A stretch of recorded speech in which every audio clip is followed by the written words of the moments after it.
और सभी उपस्थित महानुभाव, प्रयागराज गंगा, यमुना और सरस्वती इस त्रिवेणी का महासंगम है। लेकिन इसके साथ ही यह धर्म, ज्ञान और न्याय की पवित्र त्रिवेणी भी है।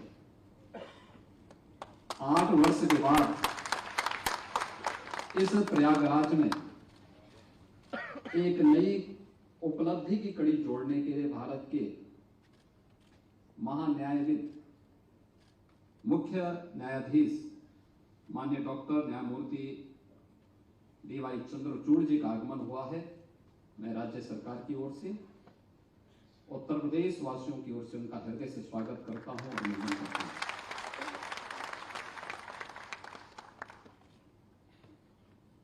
चंद्रचूड़ साहब का इलाहाबाद उच्च न्यायालय के मुख्य न्यायाधीश के रूप में कार्यकाल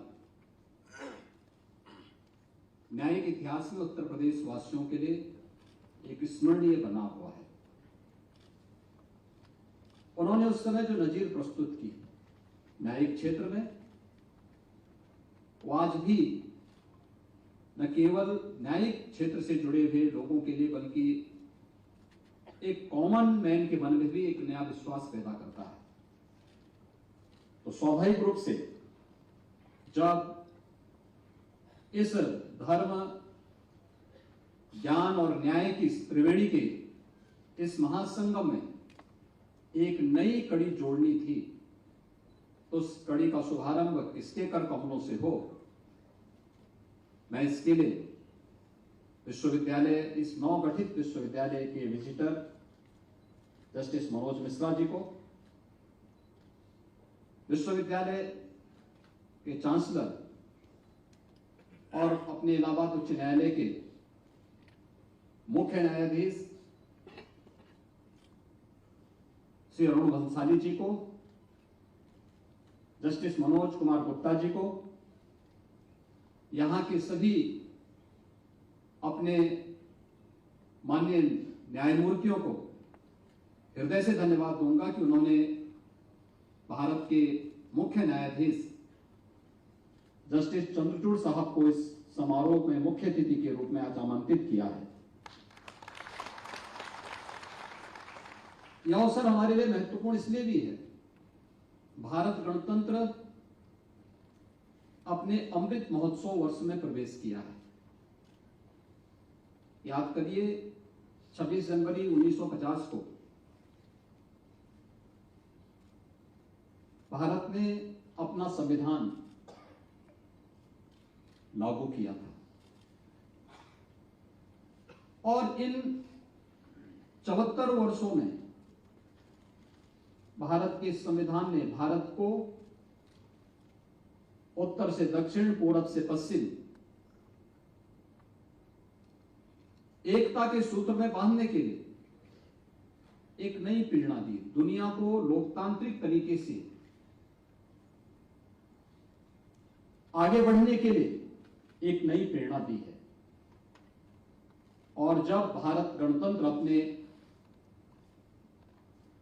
अमृत महोत्सव वर्ष में प्रवेश कर रहा हो, उन स्थितियों को स्मरणीय बनाने के लिए एक नई शुरुआत न्याय की इस नगरी में आज प्रारंभ होने जा रहा है।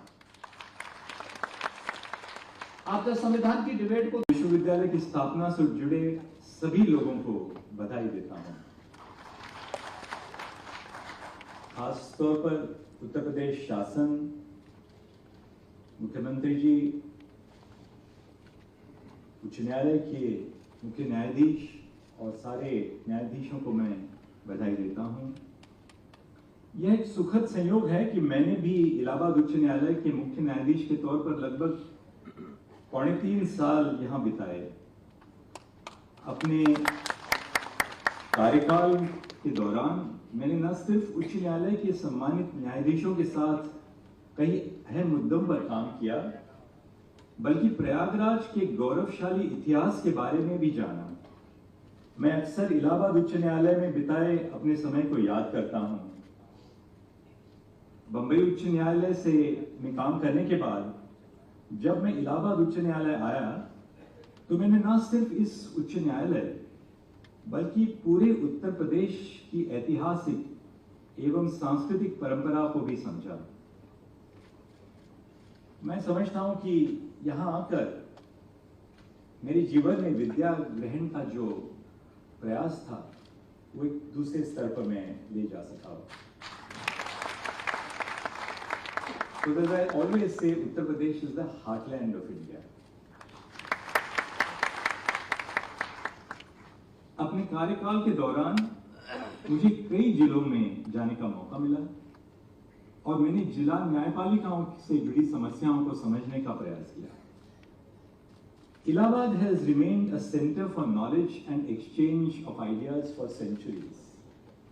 The University of Allahabad, which was considered as the Oxford of the East, remains a beacon of knowledge since the last 137 years. स्वतंत्रता आंदोलन के प्रमुख केंद्र के रूप में भी प्रयागराज उन अग्रणी शहरों में रहा जिसने आजादी के आंदोलन का हौसला प्रदान किया। महात्मा गांधी जी, सरदार वल्लभ भाई पटेल, आचार्य कृपलानी ने इस शहर को अपनी रणनीति का केंद्र बनाया था।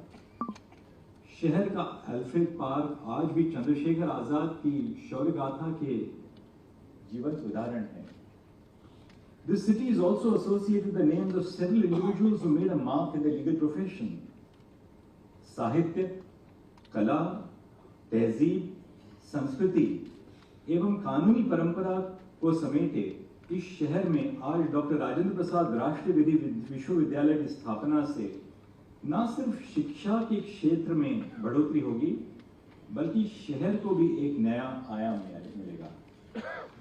ये अवसर न सिर्फ हमें कानूनी शिक्षा के बढ़ते आयाम के बारे में बताता है बल्कि यह भी याद दिलाता है कि कानूनी शिक्षा के क्षेत्र में व्याप्त चुनौतियों को दूर कर सके। इसके साथ साथ आज के इस भाषण में मैं समाज में वकीलों की सकारात्मक भूमिका, विधि शिक्षा के उद्देश्य, विधि शिक्षा में व्यावहारिक एवं संरचनात्मक चुनौतियों एवं उसके